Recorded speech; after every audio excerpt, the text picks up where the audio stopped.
Lao Tzu's words invite us to transcend words.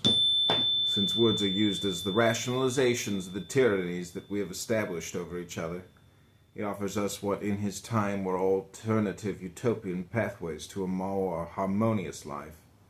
Today, in this dawn of the 21st century, the great integrity presents itself as a practical and achievable goal, and perhaps is the only alternative to our own species' extinction. Right at the beginning, Lao Tzu invites us to transcend words. In the infinite sea of the universe, there were no names, naming fragments the mysteries of life into 10,000 things and their manifestations. But how does one take issue with the world of words without using words? By being rather than by arguing. That in fact was Lao Tzu's way. He probably never wrote this book because polemics was the very target of his advocacy. More likely, many generations of his disciples and followers summarized his philosophy of life in these metaphoric fragments which sing the literary music of the right brain. The transcendence of language through unordinary language, because paradox is the principal mode of Lao Tzu's thought processes, and because it is the nature of the Chinese language, especially ancient Chinese, to be poetic, I have rendered these 81 sections as verses, although the original is written more like Chinese prose than poetry.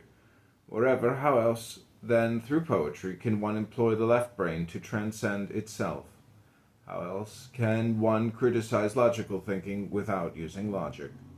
And how else does one merge yin and yang, whose very nature expresses polarization? Above all, it is not Lao Tzu's way to preach. He gently reminds us that preaching is a judgmental activity that negates the great integrity.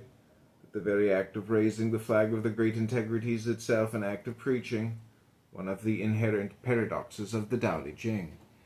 But the opposite of disputation and logic is not randomness and irrationality. I have attempted in these translations to preserve a subject focus while immersing each verse in the paradoxes that are at the heart of Lao Tzu's thought. The translations have deliberately avoided entrapment in either the prison of logic or in a hodgepodge of disconnected thoughts. It is the paradox of every poet to have to transcend the logical function of language through language.